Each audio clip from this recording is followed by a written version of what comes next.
ओम शिवाय नमः।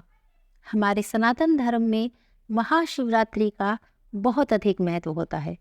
धार्मिक मान्यताओं के अनुसार इसी दिन भगवान शंकर और माता पार्वती का विवाह हुआ था। महाशिवरात्रि के दिन विधि विधान से भगवान शंकर की पूजा अर्चना करने से सभी मनोकामनाएं पूर्ण हो जाती हैं।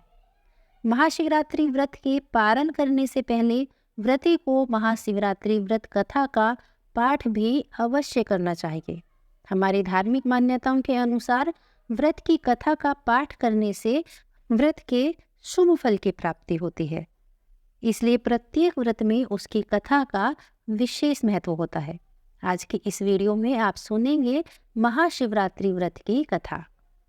पौराणिक कथा के अनुसार एक बार माता पार्वती ने भगवान शिव शंकर से पूछा कि हे प्रभु, ऐसा कौन सा श्रेष्ठ और सरल व्रत पूजन है जिससे मृत्यु लोक के प्राणी आपकी कृपा सहज ही प्राप्त कर सकते हैं। तब इसके उत्तर में भगवान शंकर ने माता पार्वती को शिवरात्रि के व्रत के विषय में बताया। इस व्रत का विधान बताकर भगवान शंकर कहने लगे कि शिवरात्रि का व्रत श्रद्धापूर्वक करने से मनुष्य सहज ही अपने सभी दोषों से मुक्ति पा लेता है। इस प्रकार भगवान शंकर ने माता पार्वती को शिवरात्रि के व्रत का पूरा विधान बताया और उसके बाद उन्हें एक कथा सुनाई। भगवान शंकर बोले कि हे गौरा सुनो, एक गांव में एक शिकारी रहता था। पशुओं की हत्या करके वह अपने कुटुंब का पालन करता था। वह एक साहूकार का ऋणी था, लेकिन उसका ऋण वह समय पर चुका नहीं सका। तो क्रोधवश होकर उस साहूकार ने एक दिन उस शिकारी को एक शिव मठ में बंदी बना दिया। संयोग से उस दिन शिवरात्रि थी और शिवरात्रि के उपलक्ष्य में उस रात्रि को मंदिर में धार्मिक कार्यक्रम हो रहे थे। वह शिकारी ध्यान मग्न होकर पूरी रात शिव संबंधी धार्मिक चर्चाएं सुनता रहा और अगले दिन चतुर्दशी को उसने शिवरात्रि की कथा भी सुनी। संध्या होते ही उस साहूकार ने उस शिकारी को अपने पास बुलाया और ऋण चुकाने के विषय में उससे बात करने लगा। तब वह शिकारी अगले ही दिन सारा ऋण लौटा देने का वचन देकर उसके बंधन से छूट गया। अपने प्रतिदिन की दिनचर्या की भांति वह शिकारी एक जंगल में शिकार के लिए निकला, लेकिन दिन भर बंदी गृह में रहने के कारण वह भूख प्यास से व्याकुल हो रहा था। शिकार करने के लिए वह एक तालाब के किनारे एक बेल के वृक्ष पर चढ़ गया। उस बेल के वृक्ष के नीचे एक शिवलिंग था जो बेल पत्रों से ढका हुआ था। शिकारी को उसका पता नहीं चला। उस पेड़ पर अपना पड़ाव बनाते समय उस शिकारी ने जो टहनियां तोड़ी थी, संयोग से उसकी पत्तियां उसके हाथ से शिवलिंग पर गिर गई। इस प्रकार पूरा दिन भूखे प्यासे उस शिकारी का व्रत भी हो गया और शिवलिंग पर उसके हाथ से बेलपत्र भी चढ़ गए। उसके बाद एक पहर की रात्रि बीत जाने पर एक गर्भिणी मृगी उस तालाब पर पानी पीने पहुंची। शिकारी ने धनुष पर तीर चढ़ाकर जैसे ही प्रत्यंचा खींची, वह मृगी बोली कि मैं गर्भिणी हूँ, शीघ्र ही प्रसव करने वाली हूँ। तुम एक साथ दो जीवों की हत्या करोगे, जो ठीक नहीं है।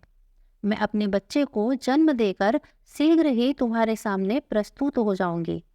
हे शिकारी, तुम मुझे तब मार लेना। मैं अपने होने वाले बच्चे की शपथ खाकर तुम्हें वचन देती हूँ।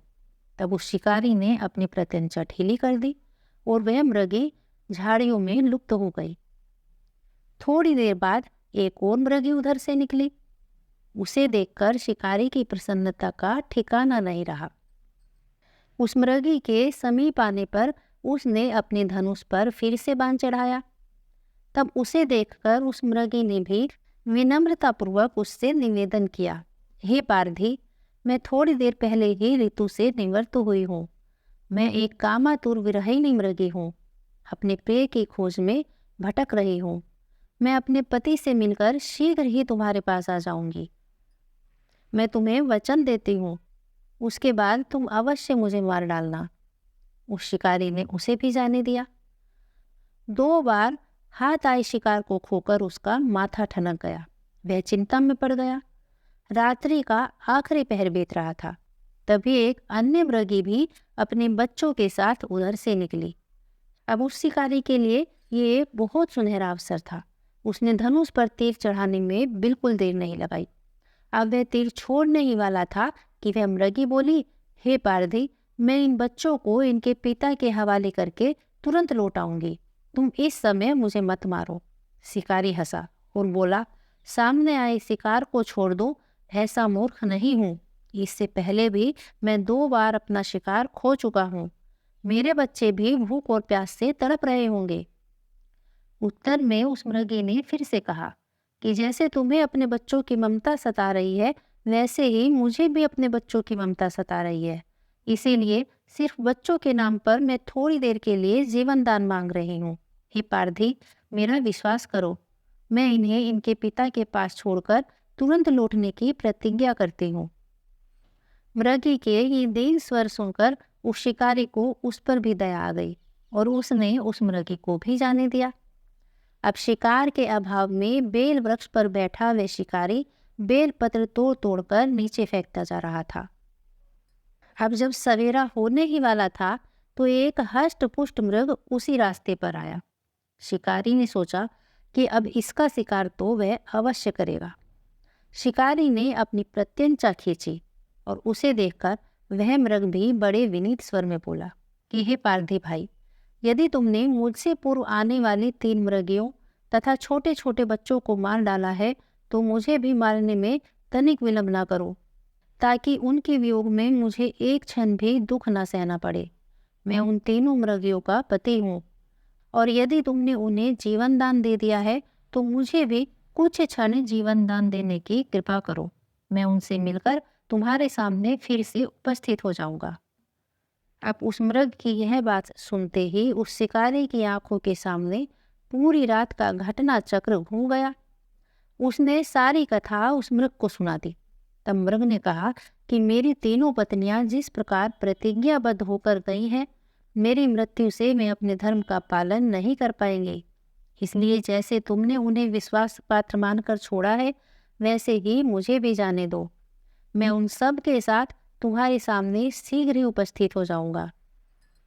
अब पूरे दिन का उपवास, रात्रि जागरण और शिवलिंग पर बेलपत्र चढ़ाने से उस शिकारी का हिंसक हृदय निर्मल हो गया था। उसमें भगवत शक्ति का वास हो गया था। धनुष तथा बाण उसके हाथ से सहज ही छूट गए।